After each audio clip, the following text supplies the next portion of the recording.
Hey, what's up, you guys, and welcome to my first impressions of Pokemon Go. I played the game for this week. Like, I started Monday, and it's Thursday night, and I think I've gathered enough to make a first impressions on it, because it's a very deep game. I can't do a legitimate review of it, of course, but I finally got my hands on the game, and I thought that it was actually worth discussing, because there's a lot of things that I want to say about it, as a game itself. Like, Niantic and the Pokemon Company made a really solid game here. But there's quite a bit that needs to be said about the flaws. But I want to talk about the good things. First off, oh my goodness, is it addicting? Like, I played it between classes because I started my semester of this college, and the Wi-Fi there was pretty damn good. There's a lot of Pokestops on campus. Um, it's Pokemon Go. I was kind of late to the party, but I still looked up all the memes and stuff, and I heard a lot of my friends talking about it. But I don't really understand a game until I play it myself, and this game's rather complex. Like they spent years developing this game, and with traditional Pokemon games, you usually have like specific ways of evolving Pokemon. But in this game, catching the same type of Pokemon is actually encouraged. Like usually when you see a wild Pokemon that you already have, you generally don't want to catch it unless you're like EV training or something. Um, but with this game, if you catch the same Pokemon and you transfer it, you get like one piece of candy. And these specific candies for that type of Pokemon you can use to evolve them. So I think the possibilities for future updates and generations going, like Johto, or like the bullshit evolutions of Kalos, where you have to hold the 3DS upside down to evolve an Inkay. I think that the future of Pokemon Go is very bright. They have a lot of updates they can do because they don't even have all of the 151 Pokemon for Kanto yet.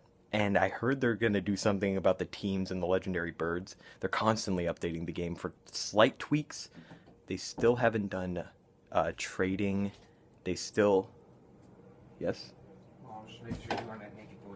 I'm not naked, boy. I told you I was recording. You want to join on this? I'm talking about my first impressions on Pokemon Go. Sure. This guy is a Team Valor member. He's my stepbrother. Please welcome Will Burton to the stand. Come on down. Oh, do I have to sit down? Yeah, you could. Shit, man. Would you rather stand? Shit, fuck, maybe. All What do right. I have? Get over here. Hurry Fuck up. you. It's already 2 minutes long. Shit, All right. man. Well, I've kind of spouted a bit. I don't want to go day by day, but he's played the game a bit longer than me. What Not about really. your? I mean, it's fun. It's kind of hard to find Pokemon sometimes because, like, it just says that there are sightings nearby. It's kind of hard to narrow them down, which sucks. But it's fun to play with your friends, especially when you have like set up lures. You can make some friends, or if you're just sitting at dinner and don't want to talk to the people you went there with. It encourages being social because this game has no tutorial system. That's the thing that I wanted to talk about was a big flaw is that the tutorials in the beginning, they don't really describe the battle system because it's very different from traditional Pokemon games. I think the dodging system is bullshit. Like every time I dodge a move with a Pokemon, it still registers a hit and I take damage. So no matter what I do, I can't avoid damage against a Pokemon that's really strong. So you have to really prepare for gym battles. Like I like the thrill of actually fighting, but it's very risky. You got to make sure you have a lot of potions and revives because if your Pokemon's gone, it doesn't go away. It's just dead, and you can't use it anymore. And the concept of Pokemon Go is now that you're basically the trainer, and the world is our region. You know, like we're not in the Kanto region, we're not in the Johto region, we're in the Earth region, and I think it encourages to be played in small increments because it really kills your battery. I have a dog. Oh yeah, but if anybody is gonna ask in the comments, I'm Team Instinct and he's Valor. But I've only been playing for a week and I somehow got past him. What's that about? Because it kills my battery, and I need my battery when I'm at school. Yeah, me too. Like I found out that I was hanging around outlets a lot more. Like a good place to hang out would be like the student union on my campus because there's like two Pokestops nearby, What and people would always throw modules there. Like I got like things like Ghastly's, Ponytas, Diglett. Still hate you that you go to Ghastly. Yeah, I'm never getting rid of that Ghastly. But My Pokemon are more powerful. another thing that I found out from a Mystic player today that the game didn't tell me was that certain cities and locations have a different system in how they run Pokemon Go. Like San Francisco, if like on the sightings list, if you pull it up, if you see a Pokemon that you're interested in, you click on that and it'll take you to the Pokestop that Pokemon has been seen, and it routes you like a GPS thing. It's like, take this route to get to this Pokestop. That's fucking incredible. Where I live, they don't have shit like that though. That's because we're not cool. We're not cool. San Francisco's not that far from here though. That's the weird part. Like, it's just a drive over, and yet the system around our area is very different. But I'm used to it because I've only been playing for a week. I can't really complain. The game's addicting. I'm probably going to play it for a long time, but this game is really deep that I can't really give a full in-depth review yet. But my first impressions, overall, I think the game is very well done for the amount of work that they've done. It's a very original concept.